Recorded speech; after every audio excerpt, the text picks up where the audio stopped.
बिस्मिल्लाहिर्रहमानिर्रहीम अस्सलाम वालेकुम। 7th क्लास का आज हमारा 5वां लेक्चर है जिसमें हम आगे सेट्स के ऑपरेशंस को स्टडी करेंगे। कल तक हमने देखा था कि इक्विवेलेंट सेट क्या होता है, उसकी हमने अंडरस्टैंडिंग क्लियर की थी।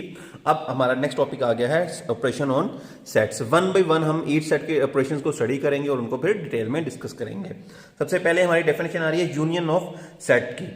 मीन्स सेट के यूनियन से क्या मुराद है? A set containing all elements of A and B is called union of set A and B. Means जब सेट को हम यूनियन लेते हैं तो उसमें ए और बी के तमाम वैल्यूज को इकट्ठा करके लिख दिया जाता है, जैसा कि नीचे एग्जांपल में भी गिवन है।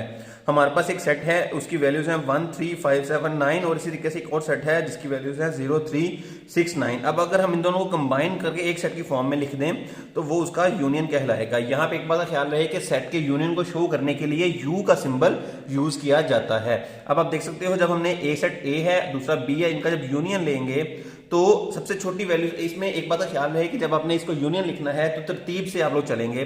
जो छोटी वैल्यू आ रही है हम उससे स्टार्ट करेंगे। यहाँ पे पहले 0 आ रहा है, फिर 1 आएगा, देन दोनों में 3 कॉमन है। अगर कोई चीज दोनों में सेम आ रही है तो उसको एक दफा सिर्फ लिखा जाएगा।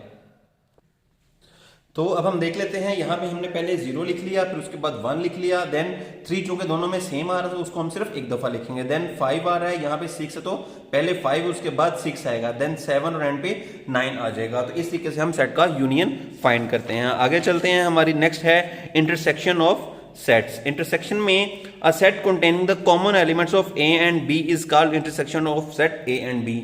इसमें हम सिर्फ वो वैल्यूज लिखते हैं जो दोनों में कॉमन आ रही होंगी, दोनों में सेम होंगी। फॉर एग्जाम्पल अगर एक सेट है उसकी वैल्यू 1 3 5 7 9 है और दूसरा सेट है उसकी वैल्यू 0 3 6 और 9 है, तो चूंकि दोनों में 3 और 9 सिर्फ सेम या कॉमन आ रहा है तो इसका इंटरसेक्शन सेट वो होगा जिसमें सिर्फ 3 और 9 लिखा रहा है, जैसा कि उसने नीचे एग्जाम्पल में भी हमें दिखाया हुआ है। अब यहाँ पे इसका जो सिंबल है इसको उल्टा यू आप कह सकते हैं, इसका सिंबल जो है उसके शो किया जाएगा। यानी अगर यू को ऊपर से नीचे उल्टा दिया जाए तो वो फिर उसका इंटरसेक्शन का सिंबल बन जाता है। तो ये आपने डेफिनेशन याद कर लेनी है कि इसमें सिर्फ वो वैल्यूज लिखी जाती हैं जो कि दोनों में कॉमन हो, दोनों में सेम हो, दोनों में आ रही हो। इसके बाद intersection of a set is empty set. अगर दोनों में सेट में टोटली डिफरेंट वैल्यूज आ रहे हैं, जैसा यहाँ पे है टोटली वैल्यू सेम है डिफरेंट हैं, तो फिर इसका सेट एम्प्टी सेट होगा, कुछ भी वैल्यू कॉमन क्योंकि नहीं आ रहा। उसके बाद अगली डेफिनेशन आएगी डिसजॉइंट सेट्स की। डिसजॉइंट सेट्स में ऐसे सेट होते हैं जिसमें कुछ भी वैल्यूज कॉमन नहीं होती। नॉन एम्प्टी सेट्स, लाजमी बात यह है कि नॉन एम्प्टी सेट्स हो, उनके अंदर कोई ना कोई वैल्यू मौजूद हो। Have no members in common are called disjoint sets. ऐसे सेट नॉन एम्प्टी सेट जिनके अंदर कोई भी कॉमन वैल्यू ना आ रही हो डिसजॉइंट सेट कहलाता है। जैसा कि यहाँ पे आप देख सकते हैं एक सेट हमारा ये था, दूसरा ये था, दोनों में कुछ भी कॉमन नहीं आया तो ये सेट जो है ये आपस में डिसजॉइंट सेट्स कहलाएंगे। उसके बाद तीसरी फोर्थ डेफिनेशन आ रही है डिफरेंस ऑफ सेट्स की। उसका मुराद है the difference of any two sets A and B is the set of element of set A which are not in set B.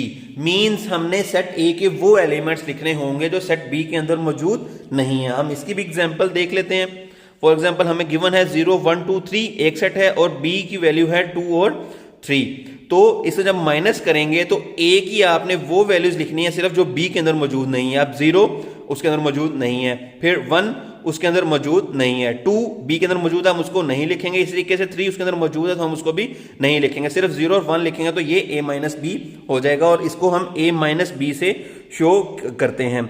यहां पे हम नीचे उसने मेंशन भी कर दिया था difference of set is expressed as a minus B और बैक स्लैश का साइन भी इसमें यूज किया जाता है। इस बात का भी खास ख्याल रखना है आपने कि इसका सिंबल हम किस तरीके से लिख रहे हैं। इसी तरीके से और a डिफरेंस b भी इसको बोला जाता है। तो इस तरीके से आप इसको कंप्लीट अंडरस्टैंड कर लेंगे। मैं एक दफा रिवाइज कर देता हूं। हमने क्या किया, हमने a माइनस बी फाइंड करना था। 0 1 2 3 एक सेट की वैल्यू थी, 2 और 3 दूसरे सेट की वैल्यू थी। तो हम वो वैल्यूज लिखेंगे जो कि सिर्फ a के अंदर मौजूद है, b के अंदर मौजूद नहीं है। तो a के अंदर 0 मौजूद है जो कि b के अंदर नहीं है, तो 0 एक सेट आ जाएगा। फिर हम 1 लिखेंगे जो कि b के अंदर मौजूद नहीं है, फिर वो भी आ गया। उसके बाद 2 और 3 जो कि b के अंदर मौजूद है तो हम उनको नहीं लिखेंगे, तो हमारा आंसर आ जाएगा 0 और 1 और इस तरीके से यहां तक हमारा क्वेश्चन कंप्लीट हो जाएगा। जी, तो यहां तक आपने इसकी डेफिनेशंस कंप्लीट कर अच्छे तरीके से याद कर लेनी है और इनकी एग्जांपल्स को अंडरस्टैंड कर लेना है ताकि हमारे लिए आगे सवालों में कुछ भी मसला ना हो। Thank you.